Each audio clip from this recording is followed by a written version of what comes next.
जय हिंद दोस्तों, फिर से एक बार विजय काकड़े राज्य आपत्ति प्रतिसाद दल से यहाँ पर एक नया टॉपिक आपके सामने लेकर आ रहे हैं जिसका नाम है how to except in accidental condition. दोस्तों आप ही को पता ही होगा, अभी से 2 दिन पहले की बात है, समृद्धि हाईवे पर एक ट्रैवल जो है वो पलट गई और जिसमें जलकर 25 लोग जो है ऑन द स्पॉट जिंदा जलकर वहीं पर वो राख हो गए। जिंदा जलना बहुत बड़ी बात हो जाती है दोस्तों। तो इसी के एक मद्देनज़र रखते हुए, इसी सब्जेक्ट को मद्देनज़र रखते हुए कि हम इस तरह की अगर सिनेरियो में कहीं फंस गए हैं तो किस तरह से अपनी जान को बचा सकते हैं, क्या क्या पॉइंट्स उसमें आने चाहिए आपकी लाइफ सेविंग के लिए। तो पहले एक बात हम हमेशा कहते हैं एसडीआरएफ की ओर से, बी अलर्ट एंड अवेयर। हमेशा ये मानकर चलो कि दुर्घटना कहीं पर भी कभी भी हो सकती है। तो आप उस तरह से अपने मन में एक सिनेरियो क्रिएट कर लीजिए। सबसे पहले जब भी हम किसी बस में जाते हैं, कहीं लॉन्ग टूर पे अगर जाते हैं, तो उस बस की कंडीशन क्या है, किस तरह से उस बस में एस्केप वे कहाँ पर है, जो एग्जिट वे होता है वो कहाँ पर है और वो खुलता भी है या नहीं। ये जो कंडीशन हुई थी अभी समृद्धि हाईवे पर की हम अगर बात करेंगे, वहाँ पर जो ट्रैवल्स पलटी हुई है ना दोस्तों, उसमें जो पीछे वाला रास्ता था जहाँ से लोगों को इमरजेंसी में बाहर जाना है वो खुला ही नहीं, जिस वजह से वहाँ पर कई लोगों की जाने गई। छोटे छोटे बच्चे अपने माँ को बिलक कर वहीं पर ऑन द स्पॉट जिंदा जले हैं। काफ़ी भयावह दोस्तों। एक रेस्क्यूअर के मन से भी आप देखेंगे, जब वो वहाँ पर कोई वर्क कर रहा है, जिन्हें बाहर निकल रहा है, तो दिल को पिरोसने वाली एक घटना वहाँ पर हमने देखी और उसी घटना से रिलेटेड एक वीडियो हम यहाँ पर बनाने जा रहे हैं ताकि आप हमेशा अवेयर रहो कि इस तरह की घटना में किस तरह से हमें बाहर निकलना है। अब यहाँ पर हम 2 सिनेरियो क्रिएट करेंगे दोस्तों। एक, अगर रोड एक्सीडेंटल कंडीशन है तो हमें किस तरह से वहाँ पे अपने आप को सुरक्षित रखना है, और दूसरा, जब आपका व्हीकल अगर पानी में सिंक हो रहा है तो वहाँ पर से हम किस तरह से बच सकते हैं, उसके बारे में इस वीडियो में हम डिटेल इन्फॉर्मेशन लिखेंगे। तो चलेंगे इस वीडियो की ओर दोस्तों, इस प्रेजेंटेशन की ओर, जो है how to escape accidental conditional. Next देखिए, तो इमरजेंसी एग्जिट क्या होता है। हर बस में, ट्रैवल्स में या किसी भी तरह की, कहीं पर भी आप जाओ, रेलवे स्टेशन जाओ, बस स्टॉप जाओ, किसी हॉस्पिटल में जाओ, इस तरह के साइन बोर्ड आपको हमेशा दिखाई देंगे। इनका इस्तेमाल करना है अगर इमरजेंसी आ रही है। ये जो इमरजेंसी एग्जिट है, इस तरह का आपको एक साइन मिलेगा, एक मैन इमरजेंसी फायर एग्जिट। आपको उसी वे में जाना है जहाँ पर उसने एरो दिखा है। ये सबसे सुरक्षित तरीका होगा फायर कंडीशन में बाहर निकलने के लिए। और इसी तरह का मार्क उस गाड़ी में भी रहता है जहाँ पर वो एस्केप वे है, जहाँ पर वो जो एडिशनल डोर दिया हुआ है इमरजेंसी में जो खुलता है, वहाँ पर भी इस तरह का मार्क होगा। आपको ये देखना है जब भी आप गाड़ी में बैठोगे कि ये इस तरह का साइन कहाँ पर दिया हुआ है। नेक्स्ट, ये पिक्चर थोड़ा जूम करिए सर। देखिए, इस पिक्चर में आपको ना एक हैमर दिखाई दे रहा है। कई सारे कमर्शियल व्हीकल में इस तरह के टूल्स होते हैं। अब ये किस लिए होते हैं सर? जब भी कोई दुर्घटना होती है ना, जहाँ पर भी कि इस तरह की दुर्घटना हो गई है, तो आपको फर्स्ट ऑफ ऑल जो है उस कांच को ब्रेक कर कर ही बाहर निकलना है।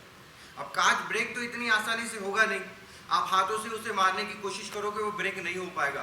तो कई सारे इमरजेंसी जो कमर्शियल व्हीकल्स है, बड़ी बड़ी गाड़ियाँ है, ट्रैवल्सेज है, जो लॉन्ग टूर पे चलती है ना, उस पर इस तरह के हैमर्स भी इस तरह से हैंग किए हुए होते हैं। आप देख सकते हो, ये इसीलिए रखा हुआ है कि इमरजेंसी कंडीशन में आप इसका इस्तेमाल करो। आप इसको इस्तेमाल करो, कांच को फोड़ो और जल्द से जल्द उस वाहन से बाहर निकलने की कोशिश करो। अगर ये उस व्हीकल में, उस वाहन में नहीं है तो कोई बात नहीं, आप अपने साथ भी कुछ टूल्स कैरी कर सकते हैं। कोई भी हेवी स्टील का स्टूल अगर आपके पास है, आप छोटा सा हैमर अपने साथ भी कैरी कर सकते हैं। आप कोई भी हेवी ऑब्जेक्ट जिससे जो ग्लास है वो आसानी से ब्रेक हो सके, आप उसे बिल्कुल अपने बैग में कैरी कर सकते हैं। नेक्स्ट, अब ये कंडीशन देखिए, मैं हमेशा कहता हूँ कि 1 पिक्चर कैन स्पीक 1000 वर्ड। एक पिक्चर 1000 शब्दों के बराबर होती है। आप पिक्चर से समझिए कि सिनेरियो कितना घातक हो सकता है अगर आग लग गई। आपको बहुत कम समय है दोस्तों, 5 से 10 मिनट के अंदर अगर आप उस कार से या उस व्हीकल से बाहर नहीं निकले, वो कार वहाँ पर उसके अंदर क्या है, वो किससे चलती है, वो डीजल से चलेगी या पेट्रोल से, और ये दोनों भी है ना सर, इतने सडनली वहाँ पर फायर इंजेक्ट करेंगे कि कुछ ही मिनटों में पूरी बस जल जाएगी, जल के खाक हो जाएगी। तो आपके पास बहुत कम समय होता है। जब भी इस किसी की घटना हो जाती है, डीजल लीक होता है, पेट्रोल लीक होता है, उससे आग लगती है, तो सबसे पहले वहाँ से सुरक्षित तरीके से बाहर निकलने की कोशिश करो। जिस साइड में अगर बस पलटी हुई है उसके अपोजिट साइड का ग्लास ब्रेक करो। अगर एग्जिट वे आपके नज़दीक है उसका इस्तेमाल करो और वहाँ से बाहर निकलो। अगर आप बाहर नहीं भी निकल पाए तो आग से बाद में, लेकिन सफोकेशन से सबसे पहले आपकी जान जाएगी। इसलिए सबसे पहले सुरक्षित तरीका वही है, आपको ग्लास को ब्रेक करना है और बाहर निकालना है। नेक्स्ट, अब ये व्हीकल्स देखिए, कुछ ही मिनटों में इस तरह की उस बस की कंडीशन हो जाएगी। सिर्फ एक ढांचा नजर आएगा, उसके अंदर के जो भी बैठा हुआ था या जो भी कुशन्स थे, जो भी मटेरियल था, सब जलकर राख हो जाएगा। एक बात याद रखना दोस्तों, आग अपने रास्ते वाले आने वाले हर चीज को तबाह कर देती है, इसलिए वहां से बचना है तो आपको बाहर निकलना ही होगा किसी भी तरह से। नेक्स्ट, इस तरह की कंडीशन होती है। आप यहाँ पर और थोड़ा सा जूम कीजिए सर, ये देखिए जो फायर फाइटर्स है ना, ये इस्तेमाल कर रहे हैं। आप उस बस पर देख सकते हो कि ये जो है ना व्हाइट व्हाइट दिख रहा है आपको, ये फोम है, क्योंकि यहाँ पे जो मटेरियल जलेगा ना, उस हमारे जो नॉर्मल वाटर है उससे बुझेगा क्या सर? नहीं। तो यहाँ पर है ना फोम इस्तेमाल करना पड़ता है, इसे कहते हैं AFFF, acquired field farming foam. उस केमिकल मटेरियल का इस्तेमाल करके उस आग को बुझाया जाता है। बताने का तात्पर्य यही था कि on the spot he available होगा क्या? जैसे घटना हो गई, फायर की गाड़ी वहीं पर अवेलेबल होगी क्या? बिल्कुल नहीं होगी। तो आपकी सुरक्षा आपको खुद ही करना है, आपको जल्द से जल्द बस ये बात याद रखनी है कि हमें उस व्हीकल को छोड़ के बाहर निकलना है, अपने परिजनों को भी वहां से बाहर निकालना है। नेक्स्ट, ये बात हो गई दोस्तों रोड एक्सीडेंट। कई बार ये होता है, उसमें आपको एक ही चीज करना है, शांत रहो, सोचो। जितना आप घबराओगे उतनी कंडीशन ज़्यादा बिकट हो जाएगी। तो पहले तो काम रहो कि किस तरह से निकलना है, और उसके बाद उस एक्शन को अंजाम दो। हमें इस वे से बाहर निकलना है। उस समृद्धि हाईवे की फिर से एक बार बात करेंगे। कुछ लोग बच भी गए थे उसमें, जो कुछ ही मिनटों में ग्लास ब्रेक करके बाहर आ गए थे। जो युवा थे वो बच गए, लेकिन जो ये नहीं कर पाए, उसमें अक्सर महिलाएं और बच्चे, तो वो वहीं पर जिंदा जल गए। तो इसीलिए सबसे पहले गाड़ी का स्कैफ कहाँ पर है और वो खुलता भी है या नहीं, उसे चेक कीजिए और ग्लास को ब्रेक करके बाहर आने की कोशिश कीजिए। ये था रोड एक्सीडेंट के बारे में। अभी उसी पे दूसरा टॉपिक, कई बार ये भी होता है, मोस्टली मानसून के दौर में, जब पुल के ऊपर से पानी गुजर जाता है, गाड़ी पानी में से हम जल्दी में होते हैं और पुल पे से निकाल देते हैं, लेकिन पानी अपने बहाव के साथ गाड़ी को भी ले जाता है। उस समय अगर गलती से इस तरह का सिनेरियो हो गया, आपका पूरा परिवार और आप खतरे में आ गए, अभी भी घबराना नहीं है, आप निकल सकते हो, आप बच सकते हो। करना क्या है, पहले तो ये इंपॉर्टेंट जो 5 पॉइंट है ना, ऑलवेज कीप इन माइंड। नहीं भाई, ये मुझे बिल्कुल ध्यान में रखना है। तो वो पॉइंट्स क्या है पहले हम देखेंगे। देखो, stay calm if your car is submerged in water. Panicking will only make your situation worse. एक ही बात बोली गई है, काम रहिए, पहले शांत रहिए, सिचुएशन को शांति से जज कीजिए। आप जितना ज़्यादा डरोगे, जितना ज़्यादा घबराओगे, सिचुएशन उतनी ज़्यादा विकट होती जाएगी। तो स्टे काम, पहले सोचो कंडीशन क्या हो रही है। Second point, step, roll down all the window. जितनी खिड़कियां है ना, बंद कर दो। उससे क्या हो जाएगा, आपको थोड़ा ज़्यादा समय मिल जाएगा। अगर खिड़कियां खुली है तो पानी काफ़ी जल्दी कार में भर जाएगा। तो सबसे पहले कार की जो खिड़कियां है, पहले एक बार आपको बंद कर देना है। नेक्स्ट देखिए, उसमें क्या होगा, take off your seat belt. जाहिर है आप कहीं जा रहे हो तो आपने सीट बेल्ट तो लगाई होगी, सुरक्षा के मद्देनजर रखते हुए, लेकिन यहाँ पर अभी आपको सबसे पहले अपने सीट बेल्ट को उतार देना। अगर कार के अंदर हो, सीट बेल्ट भी पहन कर हो, तो डूबोगे तो उसी तरह से बाहर आओगे, सीट बेल्ट बंधा हुआ रहेगा। नहीं, सबसे पहले आपको अपना सीट बेल्ट भी निकालना है। उसके बाद असिस्ट अदर पैसेंजर, जैसे आप काम हो, दूसरों को भी समझाओ कंडीशन क्या है और किस तरह से बिहेव करना है। नेक्स्ट देखेंगे हम, climb through the window and swim safety. सबसे इंपॉर्टेंट पॉइंट, देखिए सर, पानी किसी भी एक साइड बहेगा। अगर आपकी कार ये चल रही है, पानी यहाँ से आ रहा है और वो आपकी कार को ले डूबा पुल के नीचे, अब पानी का जो फ्लो है ना, कार को यहाँ से टकराया जा रहा है कंटिन्यू, तो आप कितनी भी कोशिश कर लो, ये विंडो खुलेगी क्या?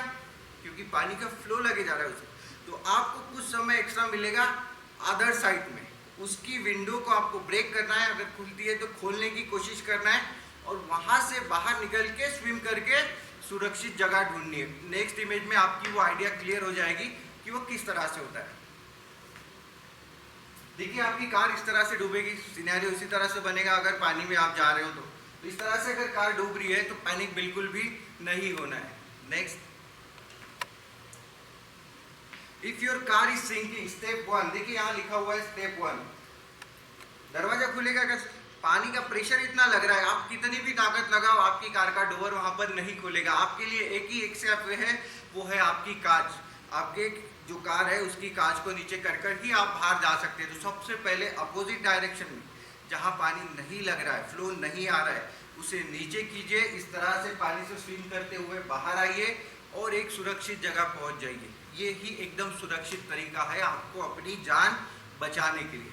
नेक्स्ट देखिए, if your car is sinking open the door, आप चाहकर भी नहीं खोल सकोगे, पॉसिबल ही नहीं है क्योंकि फ्लो इतना ज़्यादा रहता है, डोर नहीं खुलेगा। आपको इस्तेमाल करना है रिमूव द ग्लास, कार के ग्लास को नीचे करो और वहां से बाहर निकलने की कोशिश आपको यहाँ पर करनी है। नेक्स्ट, अभी सबसे इंपॉर्टेंट पॉइंट, कार में भी कई बार क्या होता है, हमारे पास कोई ऑब्जेक्ट नहीं होता है कि कई बार जो होता है ना, ऑटोमेटिक ग्लासेस जो होते हैं, वो ऑटोमेटिक ग्लासेस है ना, वो खुलते ही नहीं है समय पे। उस समय आपको उन ग्लास को ब्रेक करना पड़ता है। भाई जिंदगी इंपॉर्टेंट है, गाड़ी पैसा और भी आएगा जब लाइफ हमारी रहेगी, तो सबसे पहले लाइफ सेविंग के लिए आपको उस ग्लास को ब्रेक करना पड़ेगा। ब्रेक करने के लिए कुछ हमारे पास हेवी ऑब्जेक्ट है नहीं, तो क्या करेंगे, देखिए आप इस तरह से ये सीट बेल्ट की जो पिन है ना, जो लॉकिंग पिन है, इसका भी इस्तेमाल कर सकते हैं। आप सीट बेल्ट को खींचो पिन के साथ और कार जो कांच है उस पर स्ट्राइक कर दो, जिससे वो टूट जाएगा। दूसरी चीज, इस तरह का एक डिवाइस जो है मार्केट में इजीली अवेलेबल है, जब आप उसे दबाओगे तो उसमें से एक शार्प ऑब्जेक्ट स्पीड से निकलता है और कांच को टकराता है और कांच जो वहीं पर टूट जाता है। तो इस तरह के डिवाइस भी आपके कार में आप रख सकते हो, या सीट बेल्ट की इस तरह के पिन का भी वहां पे इस्तेमाल कर सकते हो। और इम्पोर्टेंट चीज, जो नेक रेस्ट होता है ना, जिस पर बैठते हम, हमारी जो हेड है उसको रेस्ट मिलता है, वो भी आसानी से कांच से बाहर निकल सकता है। आप उसे लीजिए, उससे कांच पे अटैक कीजिए, कांच फूटेगा, आप बाहर निकल सकते हैं। नेक्स्ट देखिए, आपको जो वो डिवाइस मिला था, आप वो इस तरह से भी कहीं पर भी कार में सुरक्षित तरीके से रख सकते हैं। और इम्पोर्टेंट चीज, जब भी कार डूब रही है तो स्टीयरिंग को आपको देने बाय हिलाना नहीं है, बिल्कुल मूवमेंट नहीं करना है। अगर कार सीधे वे में जा रही है तो स्टीयरिंग को इसी तरह से पकड़े रहिए। देखिए यहाँ पर पॉइंट ये है 10 और 2, इस तरह से सीधे में जाके आपको ज़्यादा समय मिलेगा कार से बाहर निकलने के लिए। अगर स्टीयरिंग ज़्यादा मूवमेंट करते रहेगा, कार यहाँ वहाँ पानी से होगी, ज़्यादा जल्दी पानी उसमें घुसेगा, इसलिए एक ही वे में वो कार नीचे जाएगी, समय ज़्यादा मिलेगा, तो आप आसानी से वहाँ से बाहर निकल आ सकते हैं। नेक्स्ट, तो दोस्तों ये आज का टॉपिक था कि कहीं पर भी एक्सीडेंटल कंडीशन जो होती है ना, उसमें से अपने आप को सुरक्षित रख के आपको किस तरह से बाहर आना है। कुछ ही खास बातें हैं दोस्तों इसमें। सबसे पहले तो काम रहो, शांत रहो, अपना प्रेजेंस ऑफ माइंड है उससे काम करो। आप जितना ज़्यादा घबराओगे सिचुएशन उतनी ज़्यादा बिकट हो जाएगी। कांच को ब्रेक करने की कोशिश करो और वहाँ से सुरक्षित दूरी बनाते हुए बाहर निकलो, क्योंकि एक बात याद रखना दोस्तों, जो भी व्हीकल्स होते हैं वो चलते हैं पेट्रोल या डीजल से, जो काफ़ी आसानी से और जल्दी आग पकड़ लेते हैं, तो आपको निश्चित दूरी बनाकर वहाँ से दूर हो जाना है। तो ये दोस्तों आज के लिए इतना ही था। बस आप एक SDRF की ओर से मैसेज जाएगा कि सुरक्षित रहिए और सतर्क रहिए। जय हिंद।